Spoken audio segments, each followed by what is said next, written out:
we drove up into the mountains and we were on top of a mountain and found ourselves in a thunderstorm. Like literally, we were inside the thunderstorm.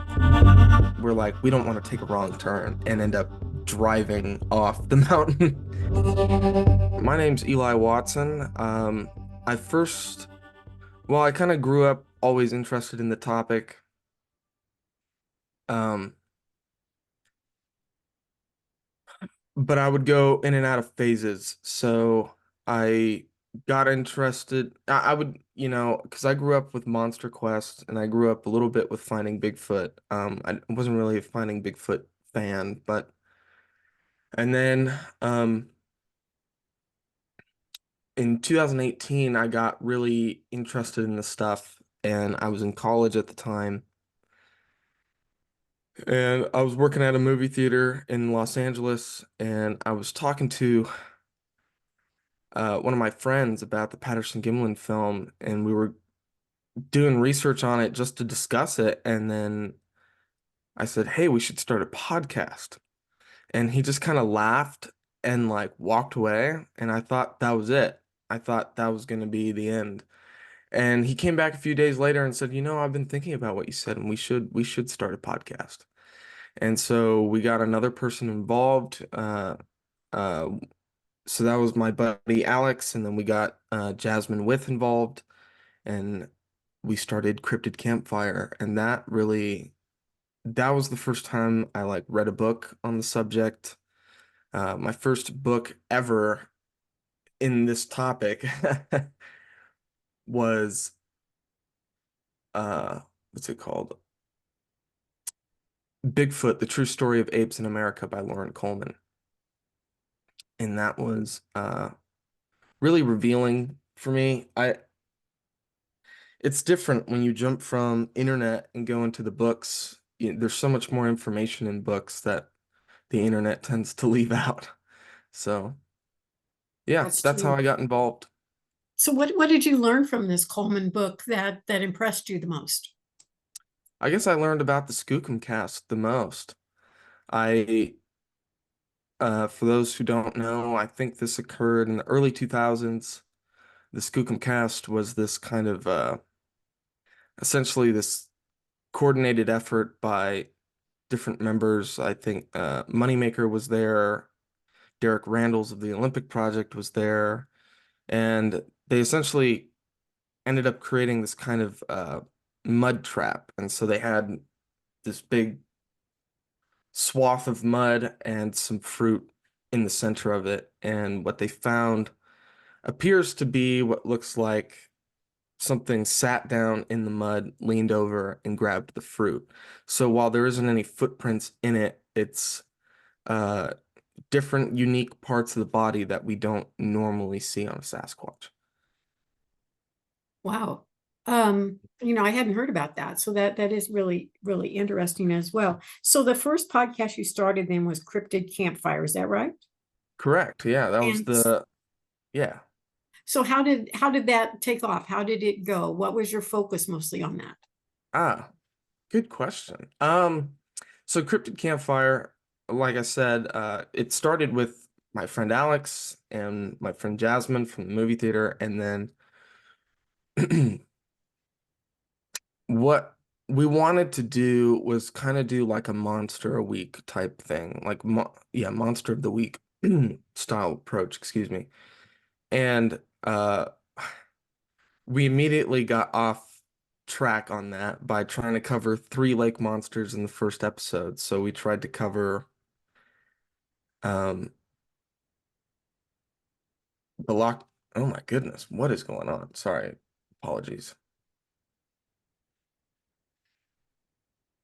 We tried to cover the Loch Ness Monster, Champ, the Lake Champlain Monster, and Ogopogo in 30 minutes, and like all three of them together in 30 minutes, and it's not very good. But we learned a lot from that, and we learned to take it kind of one subject at a time. And I mean, the goal was when we started was to do 30-minute episodes, and now we do, I mean, I think our longest episode was like 2.5 hours long. And Not that we strive to do that, just sometimes the topic, there's so much information that it goes that long. Did you travel? Did you film like you did now, or was it strictly an auditory podcast that you had then? Oh, it was just audio, just completely audio back then. And we didn't even do video for the podcast. It was just complete audio. And then uh, I would say 2020 changed a lot of things because we started tail end of 2018, like October of 2018. And we kind of ran through 2019. And I was living with my grandparents at the time, and she had a big walk-in closet, and that wasn't being used for anything. So we put a table in there, and that was kind of our recording room. And then 2020 changed everything, and we no longer met up in person anymore, which we do now. We started meeting again in person last year, so a total of 3 years later. But uh, 2020 is when we started doing lots and lots of interviews. And so that led me to talking to Nash Hoover, who does Chasing Legends on YouTube. And through Nash, I started working on Chasing Legends. And when I say working, I wasn't like getting paid to do it. I was just kind of volunteering my time because I wanted to. I wanted to do it. I saw it as kind of a segue into doing something like that. And then through Chasing Legends, I met Alex Pedikov, who I ended up meeting Seth through. That's not entirely true, but yeah, I ended up meeting Alex, becoming good friends with him, and then we started doing Beyond the Trail together. What was Beyond the Trail? Kind of give me an idea of how that was born and what your first episodes looked like.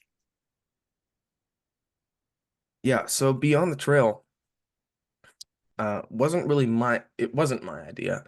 It was so I started doing Chasing Legends towards fall of 2020, and at that time Alex was talking to Seth Breedlove, who runs Small Town Monsters, about doing a series. And so I guess the original pitch for the show was it's Beyond the Trail. So Seth has got On the Trail of Bigfoot, and there's different subtitles for different films.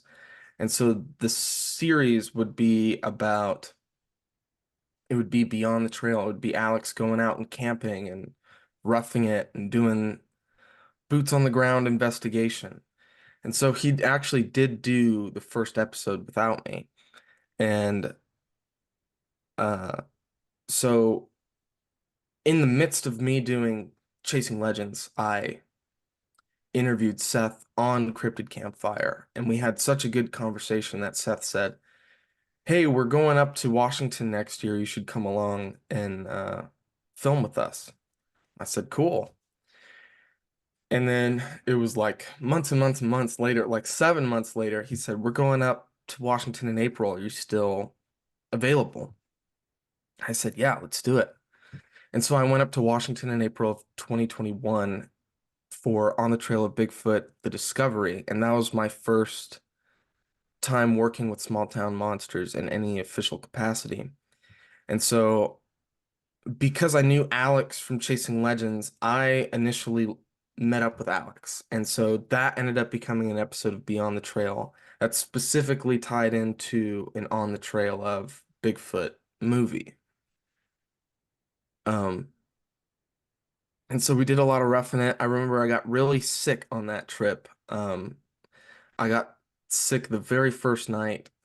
We were going into the Olympic Project nest area, and it was raining, and I was cold. And when I woke up the next morning, I was just completely congested, and I was just sick for the rest of the like week-long trip, trying to hold it together, keep it together to to film.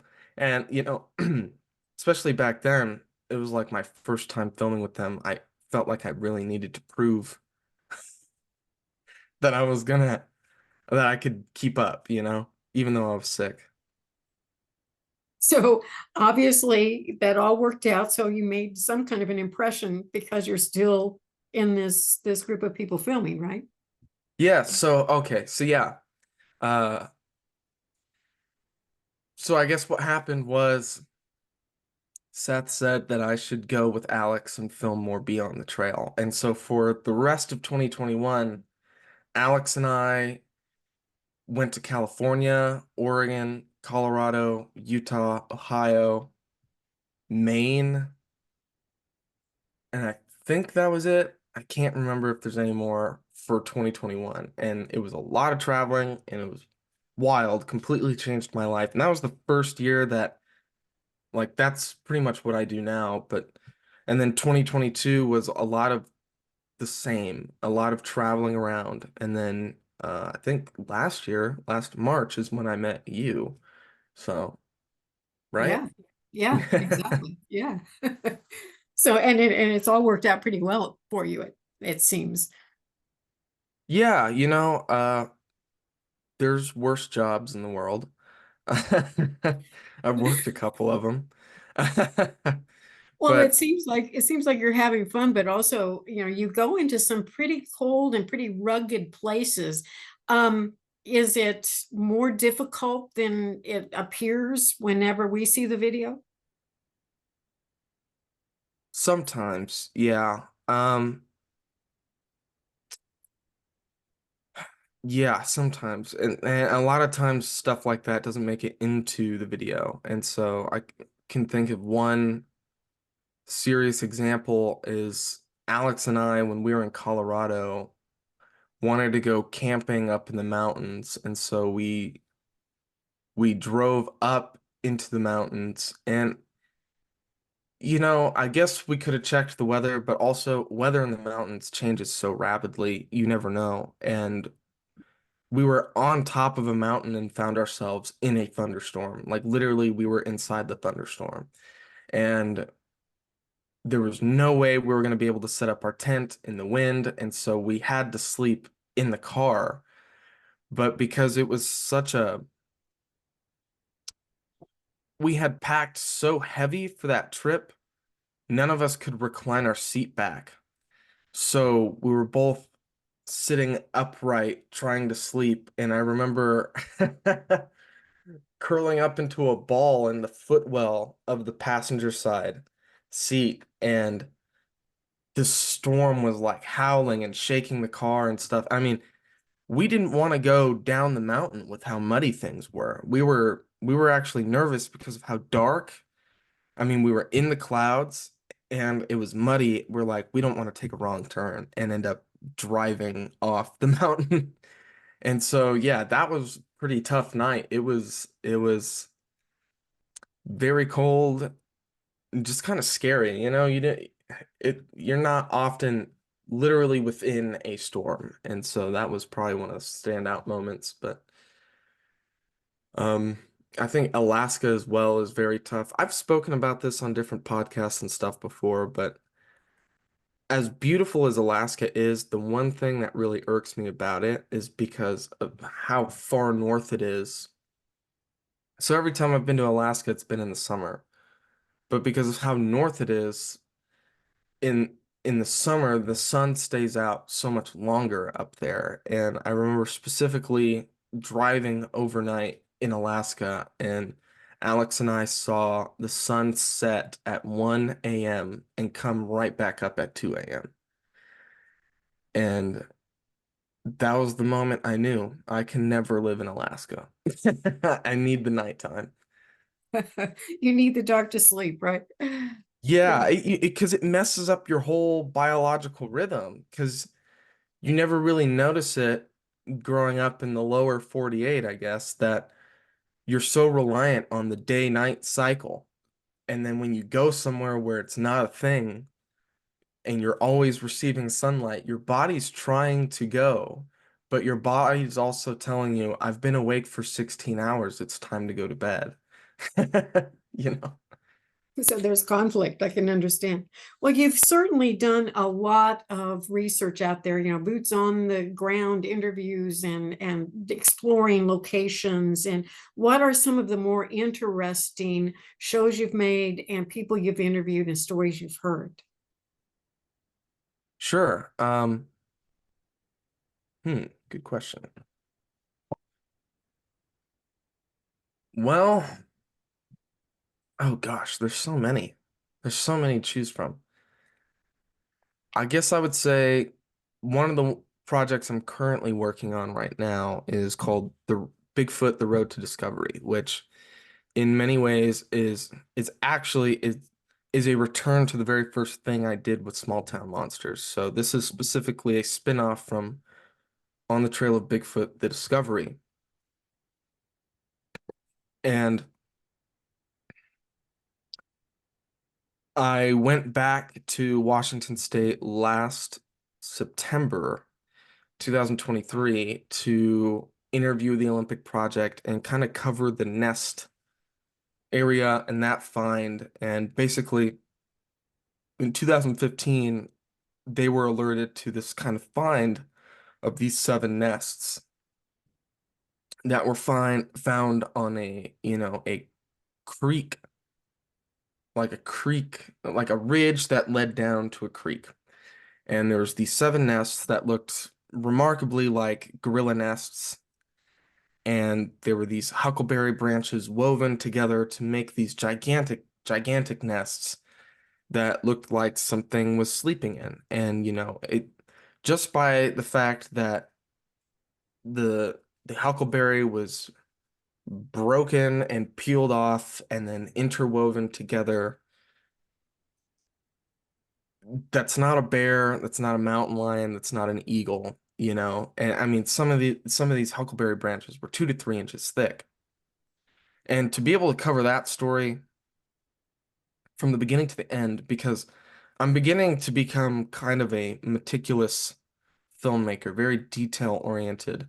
And I think that's important, especially when it comes to this topic, especially when you're covering true research. You want to cover as many details as possible because for years I've seen people comment about the nest site and say, "Oh, they're just bear beds, they're just eagle nests on the ground nests."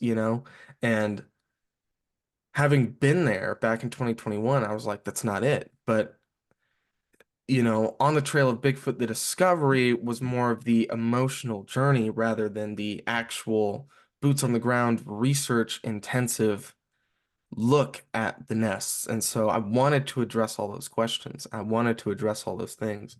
And I feel like I did. And the first 3 episodes of that series is like 4 hours long. So, I mean, that covers everything from when they first found it to where it's at today.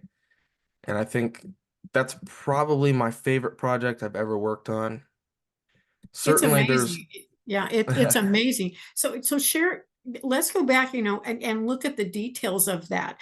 You have 4 hours and 3 episodes that looked extensively at that Olympic project, which is a phenomenal project. I've interviewed a few people about that. Give me a little more detail on that project so we have context with why that was so impressive to you. Sure, yeah. So I believe the Olympic project was started in 2008 by Derek Randalls and a few other people. And they were running kind of like these Olympic project expeditions I guess for more context, they were privately funded. It was a privately funded group by a guy named Wally Hersom, who is a wealthy benefactor. Apparently, he got rich by doing something in electricity. I'm not exactly sure what it is because I've heard multiple different accounts, but essentially, it has something to do with like the miniaturization of electricity conductors or something like that. And I guess he was just a really wealthy guy who was interested in Bigfoot and decided to give somebody money. And he's funded multiple different people in the day. back in the day and today. And so the Olympic project is one of them. And so they started as a kind of a camera trap project where they had, I think, 60 or 70 trail cameras set up on these ridges to essentially look for Bigfoot, which something like that is very expensive, especially back in 2008. Trail cameras weren't as accessible as they are today. But even today, I mean, you're looking at $100 trail cam, 60 of them. That's I don't even know how much money that is, but it's a lot. $6,000 or something. But in 2015, everything changed as Derek Randall's got a call about from this guy who was a logging surveyor. And so essentially his job was to kind of mark off I guess the logging limits with this, orange or pink ribbon.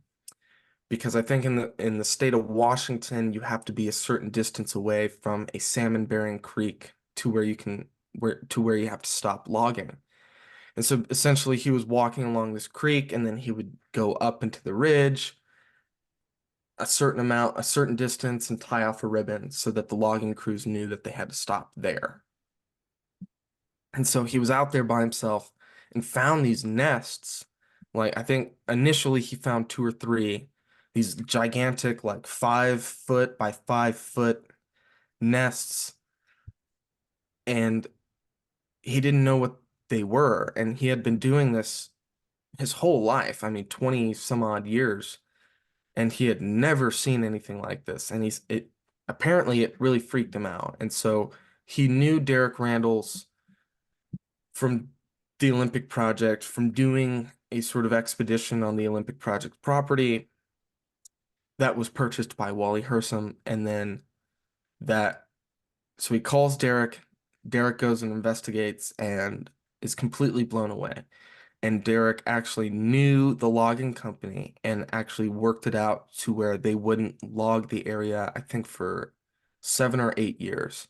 And it's been much longer than that. It's been almost 10 years at this point, and it's the area still hasn't been logged. They still have access to the area, so they're just going to continue to research it until the area gets logged, whenever that happens to be. So that's when they started kind of reconstructing things and trying to figure out, okay, did a person make this? And they examined the ends of the broken branches and realized, well, these aren't cut. These have been broken off. And some of these are 2 to 3 inches thick, which I don't, being there in person, I thought I could break a 2 to 3 inch branch, a live huckleberry branch, and it turns out I cannot. And so whatever this is that's breaking these branches is incredibly, incredibly strong and needs an opposable thumb. Additionally, you have them kind of spread out as in this kind of triangular formation. So if you're on top of this ridge hiking down towards the creek, what you'll find is a wall of huckleberry. And then if you go through the wall of huckleberry, which there is no way around it, you have to go through it. So you go through it and then you find the nests. So this wall of huckleberry, so then you find the nests that are in this triangular formation that go down towards the bottom of the creek, and then you have the creek right there itself. So what it almost seems like is this wall of huckleberry, if anything is coming down towards the nest site, it's going to have to go through the wall of huckleberry, which is kind of an alarm system, a kind of way to notify whatever's in these nests that something's coming. And obviously they're high up above the creek so they can see whatever's below them. But if something's coming down towards them, they can hear it and they can escape down through the bottom and walk down through the creek and never be seen that way. So I think that's like highly, highly advanced. Like that speaks to something with intelligence, right? Not to mention they also found a little nest that was built inside of a bush, which initially doesn't make any sense. But when you look at gorilla behavior, you find that when the older gorillas are teaching the younger gorillas how to make nests, they'll build their first nests within a bush. So you're like, okay, that's gorilla behavior. And then additionally, on a separate ridge, you had a much larger nest. So most of the initial nests were like 5 feet by 5 feet. But this one was, I think, 8 by 6, and it was an oval. Well, again, this is also observed in gorilla behavior to where the alpha male will build his nest separate from the rest of the pack, or the rest of the troop, sorry, and it will be oval in shape and larger than the others. And so all of that points to it's like, okay, so are there gorillas living in the Pacific Northwest that we don't know about? Or is this because they are similar to gorilla nests, but they're not gorilla nests? I think the biggest telltale was that gorillas build nests almost every day, and they treat their nests like toilets as well. There was no fecal matter found in these nests. They were a lot cleaner, a lot more intensively made. A gorilla will kind of use everything around in the immediate vicinity to create these nests, whereas these look appeared to have been loads and loads and loads of huckleberry gathered from different areas or from pretty far away and then gathered together and then assembled. So that either speaks to something more intelligent than a gorilla, or, I mean, yeah, more intelligent than a gorilla, but is different from a gorilla, but displays similar patterns. Does that make sense? Yeah, it does. It absolutely does. So was that the most impressive part of it, was just seeing those nests and how they were made? I think for me, yeah, I mean, I feel like I can't express it well enough. It changes when you see everything in person, and you can certainly watch it in the video. And but even then, the video doesn't really do it justice because once you see how thick these branches are and you feel how strong they are, and you realize, okay, something big and something very strong made this, and you really start to take into consideration where it's built, how it's built, it becomes very apparent that it's not a person doing it. Because again, too, you have to think if it was a person hoaxing it, why would they go so far out in the middle of nowhere, right? Like this, the only person who found it was a logging surveyor. That's not exactly, you know, uh, hoax worthy, you know? I feel like if you're not intentionally out to get money with a hoax, you're out to get attention with it. And I feel like that was just, it's too far removed. You would put it somewhere where more people would find it, I think. So it's not a person doing it. It doesn't match bear bed behavior. It doesn't match deer beds. It doesn't match, I mean, eagle ground nests. That's not really a thing. So what else could it be? It could either be a gorilla or it could be something else. Exactly. So have there been anything around that discovered that would also support the idea of Bigfoot in the area? Oh yeah, absolutely. So yeah, I think another incredible aspect to it is Chris Spencer of the Olympic Project has done a phenomenal job with a 2 year audio research project from the nest area to where the goal was to record every single night in the nest area and catalog not just the suspicious sounds, but catalog every sound that is recorded and classify it. And so that includes all the known animals, all humans in the area, everything. And from there, you're able to create a sound profile, as he would say, a sound picture of the area. You know what animals are moving through, you know when they're making sounds. And so for 2 years, he did this. They're still analyzing the results because he's working with Wes from Squatchermetrics to fully analyze all the data that came through. And I mean, it's impressive. A lot of the audio that he recorded, some of the Sasquatch sounds are definitely very, very interesting and definitely point to them being in the area. But I think what's more impressive is analyzing everything because then you're not just searching for the Sasquatch sounds. You're looking at everything so you can create a complete sense of what's in the area. But also, animals make all sorts of different sounds. And so if you hear a suspicious sound, you think it's a Sasquatch, but then 6 months later, you hear a pack of coyotes going off and one of them makes a call that's exactly like what you heard 6 months before. Now you know that that's a coyote and not a Sasquatch. And so I feel like that approach helps improve your analysis of your own research. And so I think that's a pretty impressive feat in terms of modern research. And there's not very many people in the country doing that level of quality research. So I'm excited to see. I think there's a light report available on the Olympic Project website for that audio project. Oh, and that's the other thing too, is that it reveals patterns as well. So I think at this point, Chris has kind of come to the conclusion that there's Sasquatch in the nest area once a week. About once a week, they're in there making sounds. And but the other frustrating part is that although they're in there once a week, they're in there at different times of day. There doesn't seem to be consistency about when they're coming through.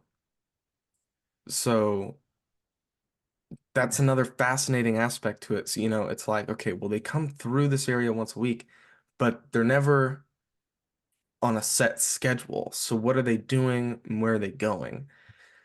I think that's really you wouldn't have ever learned that unless you did a project like that. If you were only ever recording when you were there, obviously Chris didn't live in the nest area for 2 years.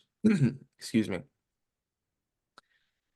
He didn't live there for 2 years, but he kept audio running for 2 years. And I think doing stuff like that is very, very important. And it's the only thing that's going to push the subject forward. Otherwise, I mean, you can look for tracks, and tracks have been found from the nest area, handprints, footprints,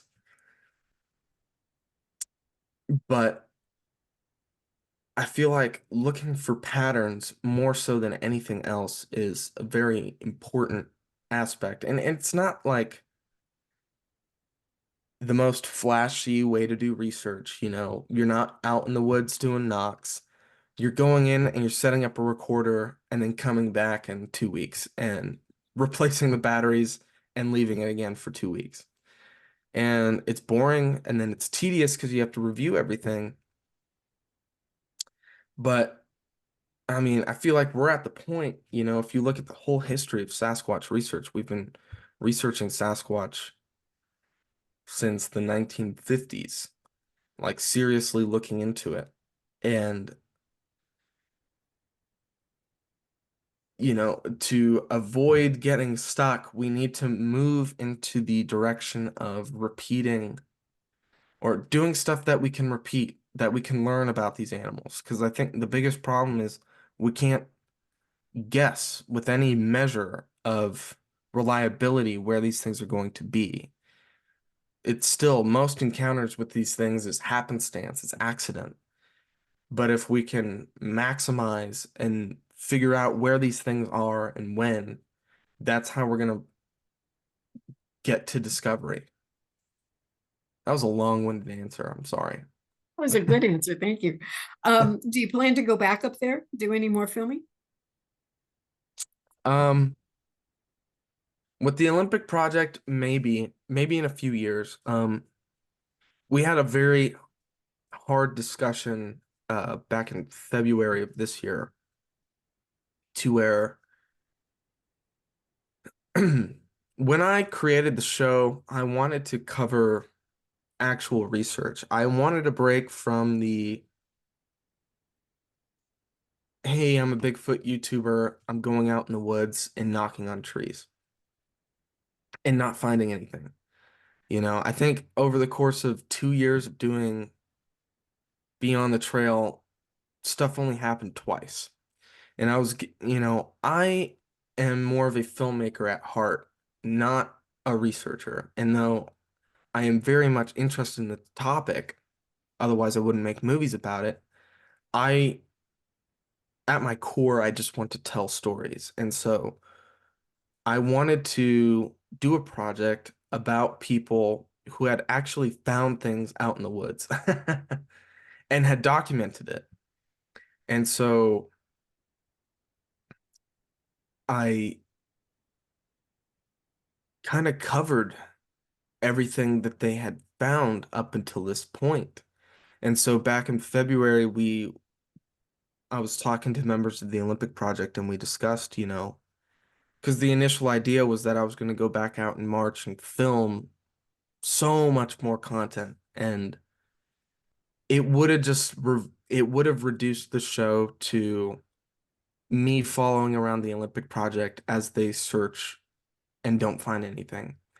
And I think what made the series so good is that it covered, the first three episodes covering 4 hours worth follows them from 2015 to 2023, 8 years worth.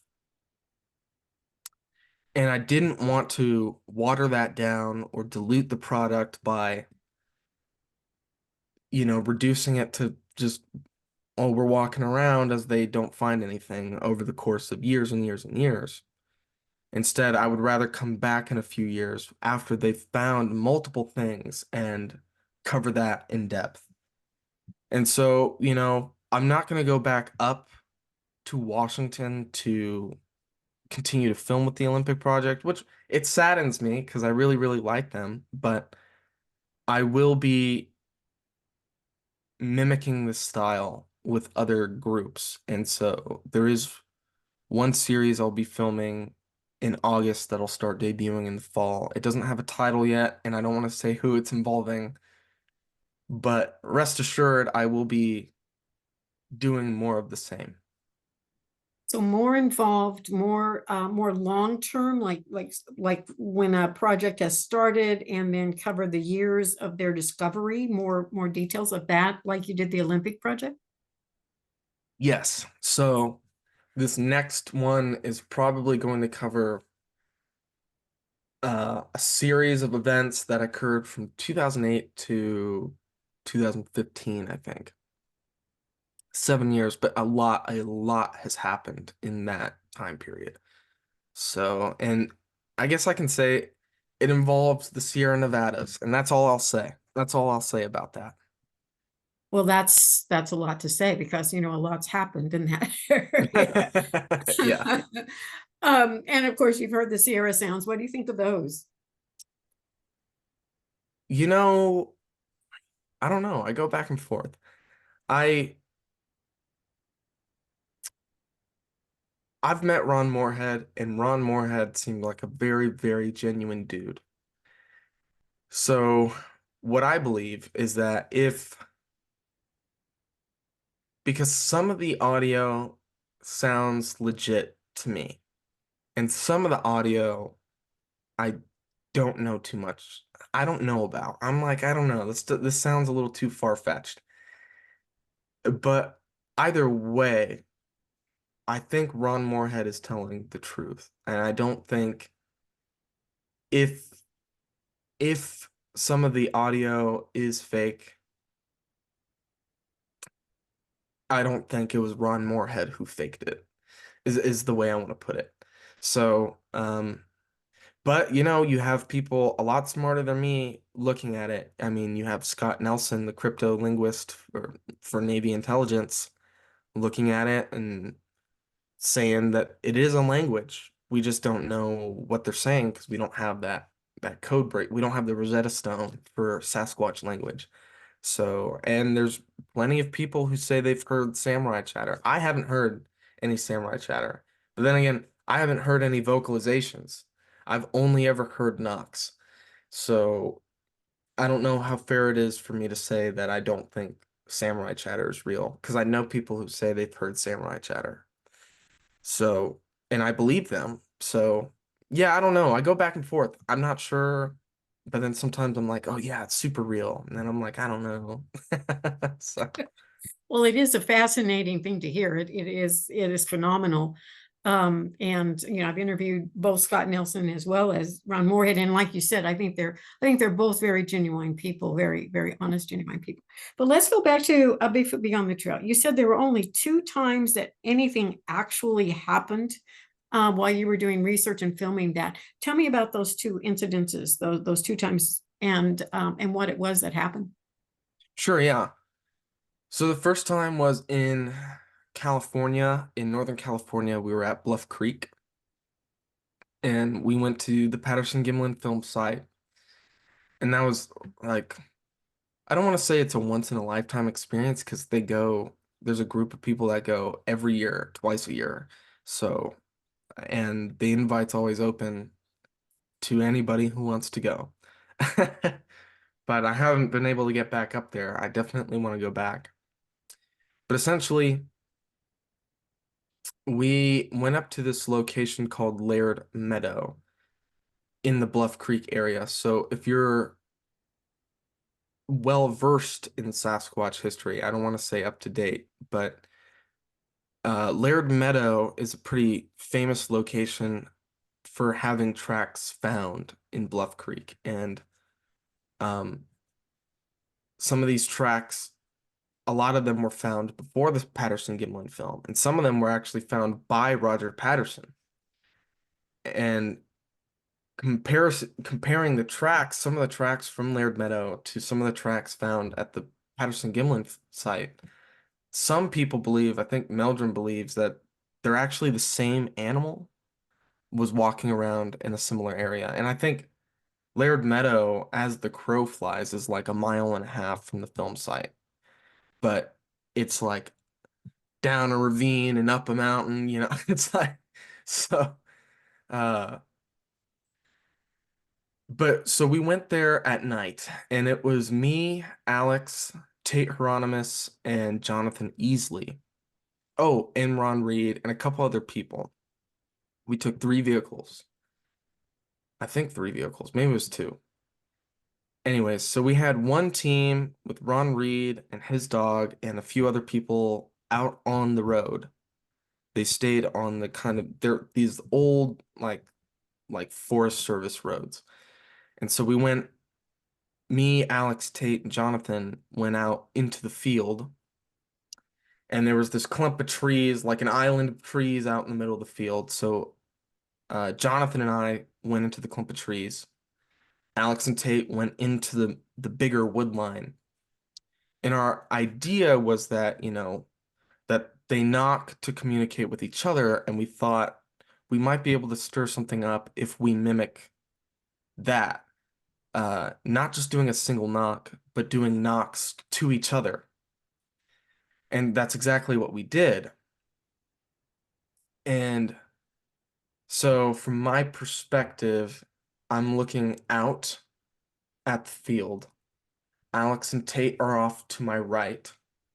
And then to my left, kind of in front, kind of to the side, like at a diagonal from me, is this huge wall of trees, and then the road was immediately on the other side of those trees, and that's where we had parked. And the crew on the road had decided to walk down the road behind us. We did not know this at the time. We thought they were staying by the cars. So we did a couple knocks back and forth. Alex and Tate said something, either a tree was pushed down or something was thrown at them from behind them. And then the trees right in front of us, right in front of me and Jonathan, just exploded. It was like bam, bam, bam, bam, bam. And then like complete silence. And I was just like, I don't even know what just happened. And so we're radioing, walkie-talking, like, hey, was that you guys? Are you guys doing knocks out there? And then I guess I don't know, we had cheap walkie-talkies. They didn't get over there. And then we see the crew walking from behind us towards the cars again. And we're like, so no one was even over there. And uh so yeah, we reconvened at the cars and they were like, no, that wasn't us. They decided to call it a night, so they left. But the four of us stayed, Tate, Alex, Jonathan, and I stayed behind and just kind of sat on the road. And it was a full moon that night. And as you might know, a full moon, it's so bright, but underneath the trees, the shadows are really, really dark. And so on the road, there's these wall of trees on either side of us. And as we sit there for a little bit, we start hearing something walk over here, and then it stops. And then something else takes a few steps and it stops. And it keeps getting closer and closer and closer. And I was actually getting nervous because I was like, I don't know what's going on. Like, that's not a bear behavior. That's not mountain lion behavior. Like, they don't hunt in groups like that. They don't stalk you like that. I don't know. I was getting real nervous. And then Alex actually spoke up out loud and said, we know you're here. And that's when they stopped. The footsteps stopped, and I never heard it again. And so we stayed there maybe another 15 minutes, didn't hear anything else, and then we left. So I would say that was a pretty scary night. Yeah. The second time happened in the same year in Utah. And it's funny because we went to Colorado and we had talked to Jim Myers from the Sasquatch Outposts, and he recommended us to some people who had activity on their property. And I'm not sure if we actually had any activity happen on their property, but come, we went to Utah and we were fully expecting nothing to happen. And so we went up to this alpine lake.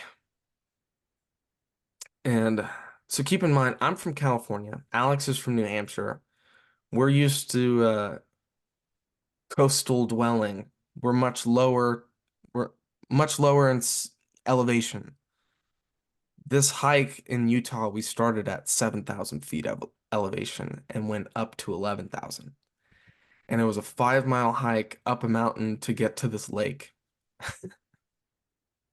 That was probably the worst hike of my life. But I, and we backpacked in because it was so far. No, I think it was a 7 mile hike. It was so far and you couldn't park close. So we packed like 3 days worth of equipment on top of all of our camera equipment to get up there. And we started late. We started at like 3 p.m. and it was like 10 p.m. and we were still hiking and it was dark and we had headlamps. And we were kind of coming up to this bend where the path curved to the right. And it was just like clear as day. Wham!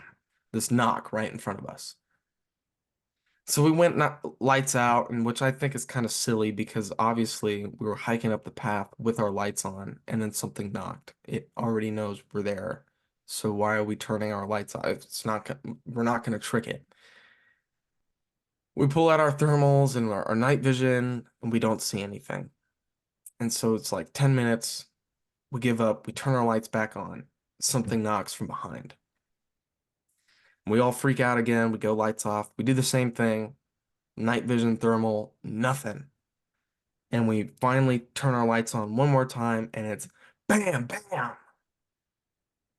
from the original location from like right in front of us. And so, I mean, we just decided, okay, we're gonna camp here. We're gonna step right off the trail and camp right here because this is where stuff is happening. Nothing else happened that night, but what I find interesting is I mean, this thing sounded like it was 10 to 20 feet in front of us. The one behind us was more distant, but the one in front of us was so loud, so clear, it felt like it was right in front of us.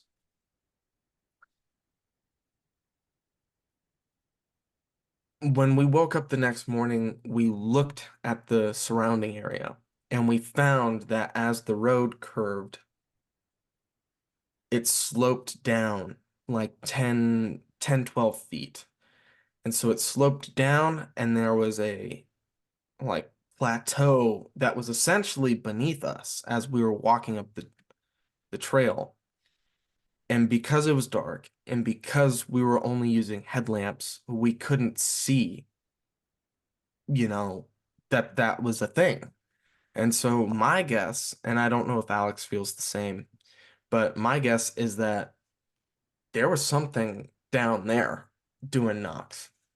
And we just didn't know that it dipped down like that. And so you know, t in hindsight, it's always 2020. I wish we would have walked forward and checked that out, but again, we thought the woods just kept continuing on a level plane. We didn't think it went down. So it's pretty wild when you look back on that. Yeah. With all of the shows that you did, and you only had two times that you actually had what you would say some form of interaction or encounter, with what you perceived to be a Bigfoot, was that disappointing to you to put so much effort out into trying to see or find things? No, because a lot of it is I enjoy just being out in the woods anyways. I was camping before I started working for Small Town Monsters, and before I was ever looking for Bigfoot out in the woods, I would just go camping. And so for me, it's like camping with a purpose. And yeah, so I've never felt super disappointed. I've never felt like, I think the other thing is for me too, I never go into it really expecting to find anything. And I think that's, if my expectations were I was going to find something the next time I go out in the woods, I think I would be a lot more disappointed when I didn't. But when I do find things on a rare occasion, it's like, wow, that's cool. You know? And I do want to emphasize like we've found like footprints before. Um, but it wasn't associated with any activity, like I found a trackway of like 13 different tracks that were very old, but you could still see toe definition. But as far as when I was there, I don't think there was any Sasquatch in the area, in that immediate area. So nothing happened. So like certain things like that do get me excited. Or, I've never had anything happen to me at the nest site. Although members of the Olympic Project have, I haven't, but I get juiced up just by seeing the nests themselves. But also, I just like walking around in the woods. I like seeing nature. I like seeing the animals. I like learning about the environment around you. It's very important, you know, uh, there's, I mean, it's kind of weird. I used to not be into birds, but I'm here in SoCal and it's pretty rural area. I've got really into bird watching, and it's like a whole world has been opened up to me just by watching the birds and seeing their lives unfold. And so whenever I get a chance to go to a different area, heavily wooded areas, cold areas, and I get to learn about the wildlife in that area, and I get to see, you know, a day in the life of these different animals. It's like beyond fascinating to me. So yeah, no, I don't get disappointed, really. No. Have you spent any time on in locations where people say they have habitual habitat of a Bigfoot community on a property that just lived there all the time? Have you ever researched any of those places? Um, No, I'm trying to think because the first thing that comes to mind is when I was in Colorado. And so through Jim Myers, we got in touch with some witnesses who, funny enough, moved from California to Colorado and lived on this ranch. And I mean, these people didn't believe in Bigfoot, they had no interest in it. And then they moved to this ranch in rural Colorado, and suddenly they're having repeated sightings. They're having audio. They're having, you know, all sorts of crazy, crazy activity. And so we checked that out. And that's the other problem too, I feel. This is why I don't really consider myself a true researcher, because if I'm traveling around all the time, the most I'm going to get in a single spot is 4 to 5 days. When we went to that property, we stayed there for three nights or 2 nights and 3 days. I mean, if nothing happens over those 2 nights, we're not filming anything. And that's the th you can never predict it with any sort of accuracy. So, yeah, I believe these people are having repeat activity, but we didn't have anything really happen to us. I would definitely like to go back, and we haven't been there since 2021, so who knows what else has happened now. But I think what's fascinating is some of the reports, I mean, they were seeing stuff 13 feet tall, which to me exceeds the maximum size of these things, but I don't know. I haven't seen it, and these are very, very credible people. So who am I to tell them that they're wrong? Who am I to say that what they're seeing is wrong, especially when everything else they say is very reasonable, you know? So yeah, that's the only one where they were having repeat activity over years. Oh, I guess no, up in Alaska, they call it Area A, the cabin up there. Where this pilot he bought this piece of property out in a remote area of Alaska and built a cabin, a kind of summer home out there, and yeah, was having all sorts of stuff happen to him as he was building it and continued afterwards. And we checked that out, and that was a long, long period. It was nine 9 days. Oh, wait, I could talk about that actually. So 3 times stuff has happened. Was out in Alaska. So yeah, he was having all sorts of stuff happen every time he went out there. And I mean, this place is super, super remote. It's the closest area, the closest town is 1 hour away if you have a motorboat. Uh, Otherwise, you are completely isolated out there. There's no internet, there's no cell service, there's nothing. It's the most off the grid I think I've ever been. And essentially you have this cabin down by it, so it's in this bay. You have the cabin down by the sea there, and then there's this ridge that goes up behind it that goes up into these mountains. And Alex and I and Ron Reed was there, who was there with us at Bluff Creek. We went up just to hike around in this ridge that no one had really ever been up there before because again, there's nobody out there. So, and the property owner hadn't been there. So we just hiked around on that ridge and found a spot that was flat enough and wide enough that we could pitch a tent. So we pitched a tent that night, and with the idea that if we went to bed but stayed up, like if we went to bed, we went in our tents and laid down, that it might draw something in. And I believe that method actually worked. But the problem is it started to rain. So it was raining, and with our you know, plasticky tents, you're hearing every little pitter patter on the tent. But we started to hear knocks like coming down from the mountain and getting progressively, progressively closer. And then, I mean, the craziest thing was like this thump, thump, thump, thump, wham! And I mean, it was off to my left. It sounded like it was right outside the tent, like something ran down the ridge, whacked a tree, and then kept running. And what's unfortunate about the whole thing is the ground is covered in this really, really spongy moss that leaves no footprints of any kind. I mean, you cannot tell what animals have been through there at all because there's nothing. And so whatever footprints this thing might have left in a different environment was just not there. And so, but I felt like that night that I could have went outside the tent and seen a Sasquatch. The reason we didn't is because we didn't want to risk them going away. We felt like that if we opened up the tent, it would have scared them off. We wanted them to come in close. They never got any closer than that we're aware of, but that was pretty wild. I can imagine.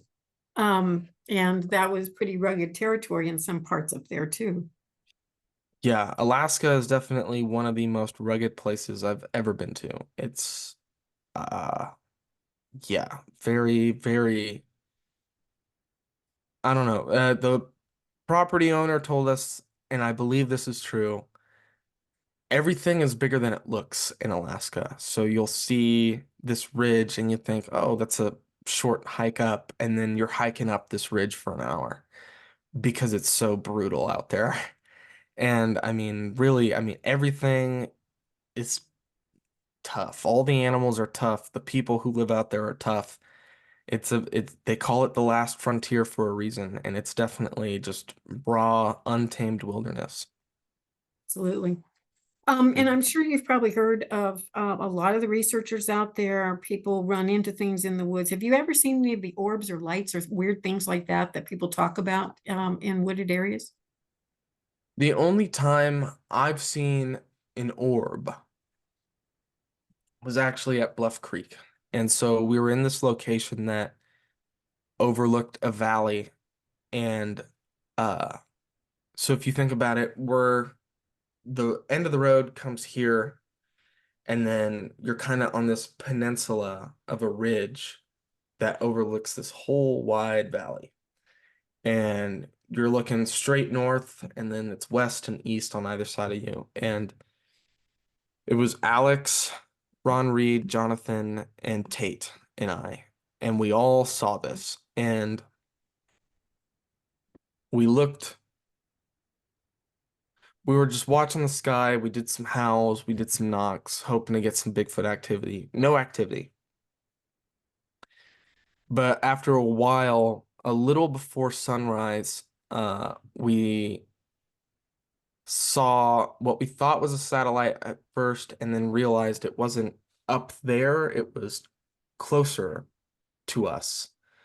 And it was kind of like this, it was a ball that was orangish. It had an orangish hue, but it was mostly white, and it kind of bounced like this, and then it would come to a complete stop for like 2, 3 seconds, and then it would keep going.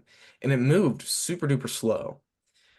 And we watched this thing for like 10, 15 minutes. I mean, it was moving so slow, and it moved from east to west. And I actually continued to watch it as the sun came up, and I lost it in the sunlight. And so I mean, I didn't see it disappear. It was so bright, it got lost. And to this day, I have no idea what that was. I have no idea what it meant or if it means anything or anything like that. And I didn't feel anything. I wasn't scared of it. I didn't feel like calmed. I was just like, I don't know what this is. It's so bizarre. So yeah, that's the only time I've seen an orb. I've heard many stories of orbs though. Yeah. Exactly. I do a lot of interviews and I also hear a lot of stories about them as well. Did it seem to be intelligent or did it seem to be moving with purpose or was it just random? See, I have no idea. I mean, if it was intelligent, it took no notice of us. It didn't change its course because we noticed it. It just kept going on its way. And like I said, it stopping wasn't even a reaction to us. It would repeatedly stop and then keep going. Um, it was, I mean, I have no idea what it was. Uh, Exactly. They are yeah, strange. They're described in many different ways, doing many different things. And there's also the rods too, rods of light that seem to float through the wooded areas as well. And I'm sure you've heard many of those things. Was there anything you want to end with? How can people see your shows and where do they need to go? sure, yeah. Well, I guess the way to keep up the most to date with me would be for through the Small Town Monsters YouTube channel. And it's if you I'm doing Bigfoot the Road to Discovery right now. Soon I'll be doing some, it's called Sasquatch Unearthed Land Between the Lakes. And yeah, I think that's about it. I think that's the best way to keep in touch. I mean, feel free to comment. I try to respond to Instagram messages. Facebook, as you may know, Linda, is not the best way to reach me.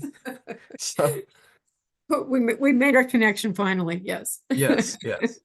So, Very good. Well, I really appreciate the interview today. This has been fascinating, and I really admire the work you guys are doing. And keep it up. It's a lot to contribute to the whole Bigfoot base of information that everyone's trying to contribute to. So appreciate you.